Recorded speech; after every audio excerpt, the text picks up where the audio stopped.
Now it's time to go to Europe and see what was going on there at the time, right before Columbus.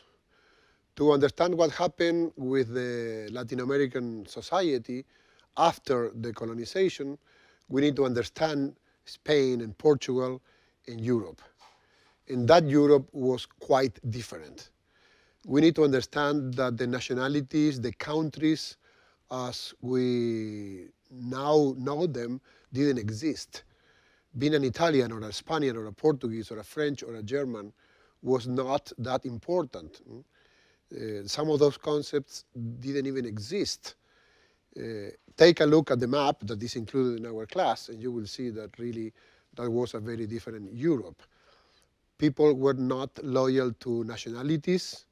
They were not patriots. They were subjects of lords, emperors, kings, dukes, all type of nobility, warlords.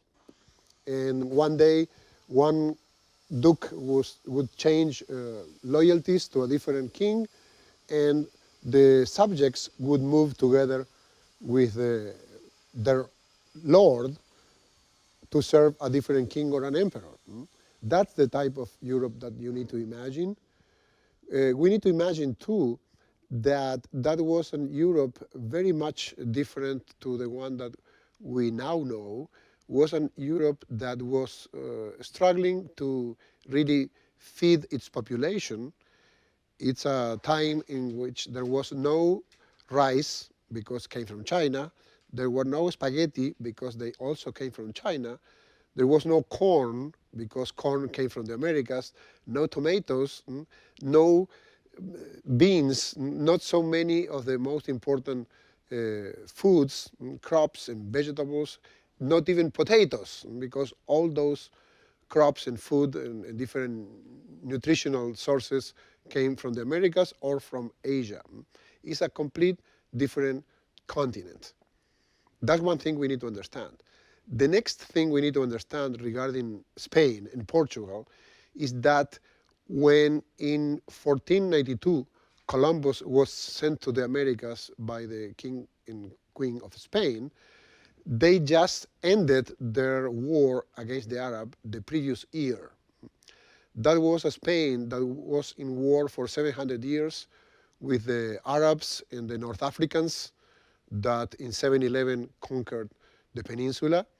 That's a medieval society, a society that was still in some kind of active war with huge armies without a job after they won the final battle against the Muslims in Spain. That was a very critical time for Spain. And in that situation is when Columbus is sent to the Americas. Of course, were not called the Americas yet, to the Indies, as they were called in that moment. And then we need to also understand the huge influence of the Muslim culture, Arab and North African, in Spanish and Portuguese society. We need to understand that a language like Spanish has 33% of Arab's words. Arab words make for the 33 to 36% of the Spanish language. And you're going to see many different examples of simple words that we use every day in Spanish and that are actually Arab words. And we are going to study this impact of the Muslim culture in Spain and its culture and how this transferred to the American culture and society even today. This is an oud.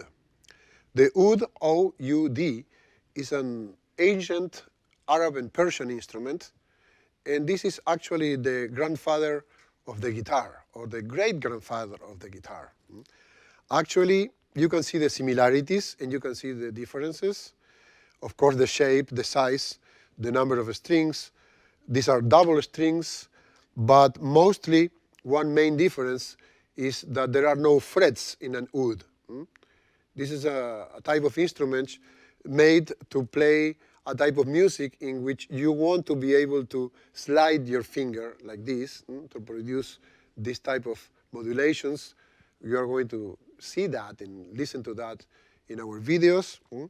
It has a very, very round shape in the back. This instrument was first encountered by the Europeans during the Crusades. Then the Arabs and the North Africans brought it to Europe, and then became very popular. But the Spaniards adapted these instruments to their own needs. And we're going to see to that immediately. Here in my left hand, I have the oud. The oud you just saw, the old Arab and Persian instrument. And this is what the Spaniards did with that instrument. They transformed it into a lute, laúd in Spanish, lute in French, and lute also in English. You can see it's very much the same instrument, a little different construction, but that's a regional difference or a different maker. But the main difference is this one has frets. This has frets because in the European musical system, they wanted to be able to produce fixed pitches instead of sliding notes like in an oud. And then this is the lute, this is the oud, and lutes or lauds in Spanish were brought by the Spaniards to the Americas. And in many places of the Americas, we still have today instruments that come from the old lute and from his father, the oud. This is a Baroque guitar. As you can see, this is a development on the oud. It's a smaller shape. It's of a much simpler construction. It has a waist. It's not yet a guitar. A Baroque guitar is from the 16th, 17th century. And this is like the grandmother of the guitar. The Baroque guitar was growing and getting stronger, losing strings. This instrument has 5 double strings. The guitar has 6 simple strings. This is one stage in the development, going from the oud to the lute, to the vihuela, to the Baroque guitar, and from the Baroque guitar to the Romantic guitar, and from the Romantic guitar into the modern guitar that is much bigger. Instruments like this, like the Baroque guitar, like the vihuela, were brought to the Americas by the Spaniards and the Portuguese, and there are many instruments that are direct descendants of this type of 16th century, 17th century Spanish instruments. This is another of the transitional instruments in that family. It's just like a Baroque guitar, but much smaller. There were hundreds of different models and makers. All of them came to the Americas. This is called Guitarino. Actually, it's made by an Italian maker, but also existed in Spain and also came to the Americas. It was an instrument very popular, especially among young ladies. There are many pictures in which young ladies are shown playing this type of little guitar. To show you more examples of the transition between the old oud to the lute, to the vihuela, to the Baroque guitar, etc. This is a modern guitar. This is a Spanish guitar, modern, from the 20th century. This instrument was not ready, was not invented or perfected or developed until the 1880s, 1890s. The guitar is not such an old instrument. In the 19th century, for example, a guitar, a romantic guitar, would be more or less like this one. See the big difference between one and the other? All the old flamenco music that we know today was played in instruments very similar to this little one. And then this is more like a 19th century guitar. This is the modern guitar.